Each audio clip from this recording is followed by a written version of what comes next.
बिस्मिल्लाहिर्रहमानिर्रहीम।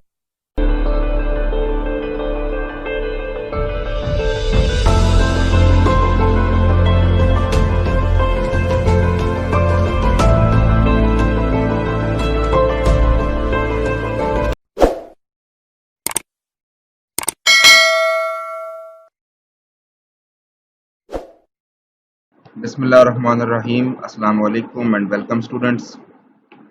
Exercise number 2.1 and question number 8 आज की इस वीडियो में हम यहाँ से स्टार्ट ले रहे हैं. क्वेश्चन है show that the roots of the following equations are rational.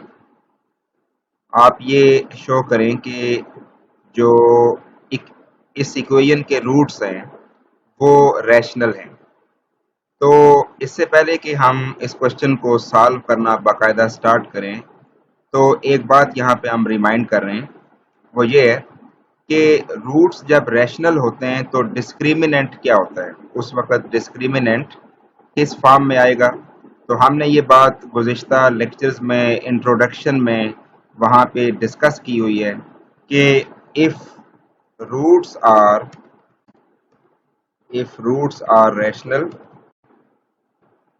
then discriminant will be a perfect square. जी, तो हमने ये बात डिस्कस की थी कि अगर डिस्क्रिमिनेंट परफेक्ट स्क्वायर होगा तो रूट्स रैशनल होंगे. ठीक है, इसका मतलब ये है कि अगर आज हमने इस क्वेश्चन में ये बात प्रूव करनी है कि इस इक्वेशन के रूट्स रैशनल हैं, तो दूसरे लफ्ज़ों में हमने ये बात चेक करनी होगी कि क्या डिस्क्रिमिनेंट परफेक्ट स्क्वायर की फॉर्म में आ रहा है या नहीं आ रहा. अगर डिस्क्रिमिनेंट परफेक्ट स्क्वायर आ जाता है तो हमारी बात प्रूव हो जाएगी कि इस इक्वेशन के रूट्स रैशनल हैं. तो अब हमने देखना ये है कि इस इक्वेशन का जो डिस्क्रिमिनेंट हम फाइंड करेंगे क्या वो परफेक्ट स्क्वायर की फॉर्म में आ रहा है या नहीं आ रहा. तो लेट्स सी डिस्क्रिमिनेंट हम शुरू करते हैं यहाँ से. तो डिस्क्रिमिनेंट में b की वैल्यू ये है, ये आपने पुट की. उसके बाद 4ac है. ठीक है, 4ac में a की वैल्यू ये है और c की वैल्यू ये आपने पुट कर दी. अब b का स्क्वायर आप अलग से कैलकुलेट करें और c माइनस a का जो स्क्वायर है वो फार्मूले से आ जाएगा, a square plus b square minus 2ab. उसके बाद 4a और c इनको आप इकट्ठा कर लेंगे और जो ब्रैकेट वाली वैल्यूज हैं उनको आप इकट्ठा एक दूसरे के साथ मल्टीप्लाई कर लेंगे. ठीक है, जैसे कि ये आप देख सकते हैं b को a से किया तो हमारे पास ab आ गया, फिर b को b के साथ करते हैं तो b स्क्वायर आ जाता है, फिर माइनस c को a के साथ करेंगे तो ये माइनस सी a आता है. ठीक है, ax नहीं है बल्कि ये ac है, यहाँ पे c आना चाहिए. ठीक है, और फिर c को जब b से करेंगे तो bc आ जाएगा. ठीक है, अच्छा जी, अब आप जरा मजीद अटेंटिव हो जाएं. जब b स्क्वायर को अंदर मल्टीप्लाई किया जाएगा तो ये इस तरह से वैल्यूज आ जाएंगी और 4ac को भी जब आप 1 बाय 1 हर वैल्यू के साथ अंदर मल्टीप्लाई करेंगे तो आपके पास ये तमाम वैल्यूज आ जाएंगी. इसके बाद आप देखें a स्क्वायर b स्क्वायर हम पहले लिख लेते हैं, अरेंज कर रहे हैं हम इसको. b स्क्वायर c स्क्वायर को हम उसके बाद लिख लेते हैं. उसके बाद ये जो 4a स्क्वायर और c स्क्वायर है इसको हम तीसरे नंबर पे लिख लेते हैं. अब आप ये देखें कि ये जो माइनस 2ab स्क्वायर c है ये वाली वैल्यू, एक ये वाली वैल्यू इसकी बात हो रही है और दूसरी ये वाली प्लस 4ab स्क्वायर c, ये दोनों जब आपस में सॉल्व हो जाएंगी तो हमारे पास 2ab स्क्वायर c आ जाएगा. ठीक है, अब ये जो वैल्यू यहाँ पे लिखी है ये फजूल है, इसको आप बेशक काट दें. ठीक है, अच्छा जी, उसके बाद माइनस 4a स्क्वायर bc वो लिखा हमने और फिर एक हमारे पास ये रह गया है माइनस 4ab c स्क्वायर, वो ये रह गया. ठीक है, तो ये दो आपस में सॉल्व होके हमारे पास ये बन रहा है.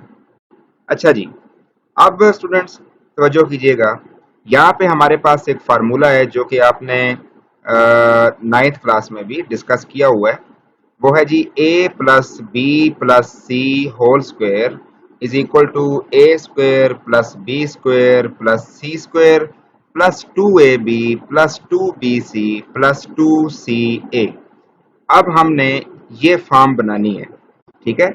अब इस फॉर्म को बनाने के लिए देखें, ए स्क्वायर जो फार्मूले में होता है A square plus B square plus C square, इसका मतलब ये होता है कि ए मीन्स पहली वैल्यू और बी मीन्स दूसरी वैल्यू और सी मीन्स तीसरी वैल्यू, तो इन तीनों का स्क्वायर। तो हमने देखें पहले इसका स्क्वायर किया कि ये किसका स्क्वायर बन सकता है, वो लिखा। ये किसका स्क्वायर बनता है जी, बी सी का, वो लिख दिया। ये जी 2ac का स्क्वायर बनता है, वो लिख लिया। अभी आप इस माइनस को इग्नोर करें, इसके बारे में हम आगे चल के डिस्कस करते हैं। तो फिलहाल हम इन तीनों का स्क्वायर करके लिखेंगे। अब ये ए स्क्वायर बन गया है, ये बी स्क्वायर बन गया है और ये सी स्क्वायर बन गया है। हम फार्मूले को फॉलो कर रहे हैं, फार्मूले का स्ट्रक्चर बना रहे हैं। फार्मूले में आगे क्या है जी, प्लस 2ab, तो 2 ये a फर्स्ट वैल्यू और b सेकंड वैल्यू लिखी। फिर 2bc में हमने सेकंड वैल्यू और थर्ड वैल्यू को इस्तेमाल किया। फिर 2ca में थर्ड और फर्स्ट वैल्यू को इस्तेमाल किया, ठीक है। यूं आपके पास ये फार्मूले का एक स्ट्रक्चर जो है वो बिल्ट हो गया है, ठीक है। अच्छा, अब रहा मसला इस माइनस का। तो इस माइनस को हम किस तरह से हमने यहाँ पे लगाया है। तो अगर आप गौर करें तो ये जो ऊपर वाली फॉर्म है ये वाली, क्योंकि बेसिकली ये जो तीनों वैल्यूज हैं इनको मल्टीप्लाई करके ये चीज बननी चाहिए थी, और इन तीनों को मल्टीप्लाई करके ये आना चाहिए, और इन तीनों को मल्टीप्लाई करके ये आना चाहिए, ठीक है। क्योंकि हमने इसी स्टेप से अगला स्टेप बनाया है, ठीक है।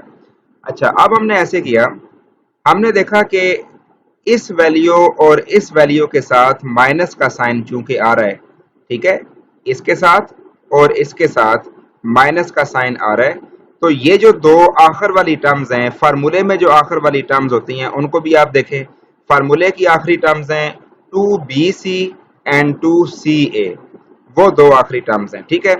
अब इन दोनों आखिरी टर्म्स के साथ माइनस का साइन है, इसका मतलब ये कि इस माइनस का जो इफेक्ट है वो इन तीनों में से किसी एक वैल्यू के पास जरूर होगा।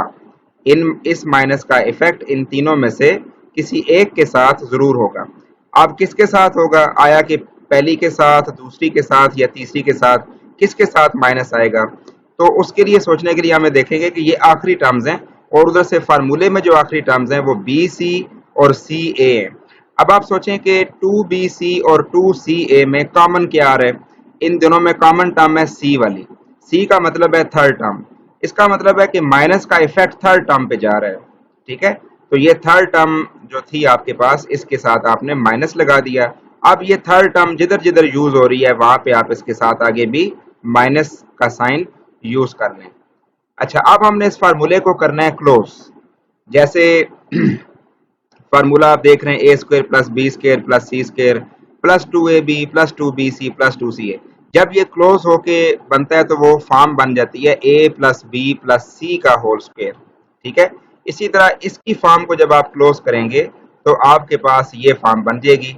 स्क्वायर की बेस में जो जो वैल्यूज लिखी हैं उनको आप लिखें और इनका होल स्क्वायर कर लें, ये आपके पास एक स्क्वायर की फॉर्म बन जाएगी।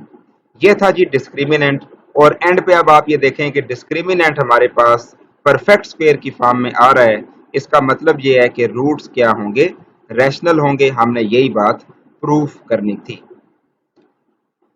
जी। तो स्टूडेंट्स, अब इसके बाद अब हम मूव करते हैं नेक्स्ट क्वेश्चन की तरफ। ये सेकंड पार्ट है जी इसका, ठीक है। इसके भी हमने यही प्रूव करना है कि इसके जो रूट्स हैं क्या वो भी रैशनल हैं या नहीं। रैशनल होने के लिए क्या जरूरी है कि डिस्क्रिमिनेंट परफेक्ट स्क्वायर होना चाहिए। तो हम पहले क्या करेंगे जी, इसका डिस्क्रिमिनेंट फाइंड करेंगे। ये बी स्क्वायर की वैल्यू है 4ac, ये लगा दिया। इसका फार्मूला हमारे पास मौजूद है, अभी आपने पिछले क्वेश्चन में इसको सुना, तो ये आपके पास ये फार्मूला है जी। उसके बाद इन दोनों को मल्टीप्लाई कर लिया आपने, ये लिख दिया बाय 4, इसी तरह आ जाएगा। ये तो आप खुद भी रफ वर्क में कर सकते हैं। इसके बाद आप देखें कि 4 दोनों में से कॉमन ले लिया है और ये सारी फॉर्म इस तरह आ गई है।